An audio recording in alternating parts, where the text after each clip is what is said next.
Samantala, ipinakita po ng mga otoridad ang prosesong pinagdaraanan ng mga bagahe sa paliparan para pabulaanan na may modus na laglag bala. Hindi rin daw naniniwala ang DOTC na may sindikatong nasa likod ng umunoy modus, pero posible raw talagang may mga nananamantala. Sa ngayon, base po sa tala ng Office of Transportation Security, may 2 nagreklamo ng pangingikil kaugnay ng umunoy laglag bala. At mula po sa NAIA, nakatutok live si June Veneracion. June! Vicky, sa opisyal na tala ng Office for Transportation Security, OTS, 2 lang ang nagre-reklamo na biktima raw sila ng laglag bala. Pero sa kabila ng inilabas na numero ng gobyerno, hindi pa rin nawawala ang pangamba ng mga pasaherong nagpupunta rito. Malinaw pa rin ang mga senyales na may kinakatakutan ng mga pasaherong nagpupunta sa mga paliparan. Karaniwan na ngayon ang mga bag na balot sa plastic. Proteksyon daw sa modus operandi umanong laglag bala. Pero kung pagbabasehan ng mga numero, hindi naman daw ito refleksyon ng totoong sitwasyon, sabi ng Department of Transportation and Communication. Sa tala ng OTS tungkol sa mga insidente ng mga nahuhulihan ng bala sa 4 na terminal sa NAIA, 977 ang naitala noong 2012, 2,037 noong 2013, 1,510 noong 2014, at 1,212 ditong taon.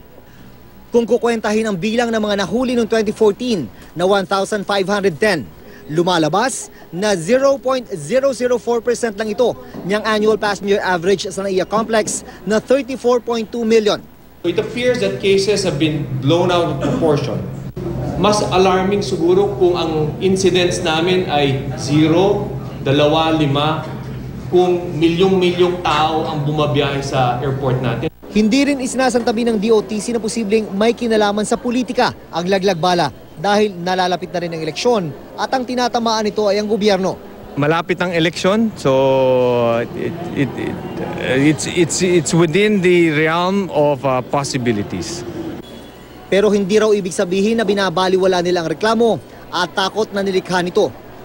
Itinanggi ng DOTC na may sindikato na nasa likod ng laglag bala, pero posibleng meron daw nagsasamantala, lalo na sa mga nahuhulihan na hindi alam ang tamang patakaran.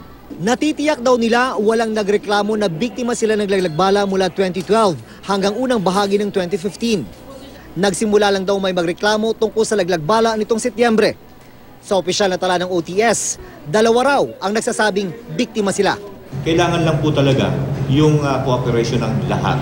Dapat po may kinukomplain at dapat may mapaparusahan pag ito'y napatunayang nagkasala. Ipinakita ng mga opisyal ang proseso na dinaraanan ng mga bagahe ng mga pasahero pagpasok sa terminal para ipakitang hindi ginagalaw ang mga ito ng mga taga-OTS. May kita nyo naman, di ba? Yung OTS nandun, yung mga pasahero, sila nagpapasok. So sila na rin ang dumatampot. So medyo mahirap din mahirap din talaga, di ba? Mahirap na? Na matamnan. Kapag ang nahuli lang ay basyo o di naman kaya itingga, kukumpiskahin lang ito at hindi aabot sa kasuhan. Ang kakasuhan lang ay yung mahuhulihan ng live bullet. Sakaling mahatulang guilty, mula 6 hanggang 12 taong kulong ang parusa. The law itself is very clear. Whether it's 1 bullet or 100, there's no distinction. A violation is a violation.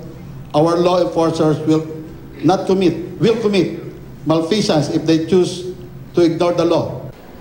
Pero babala ng mga opisyal ng gobyerno, mas mabigat ang parusa sa pagtatanim ng ebidensya.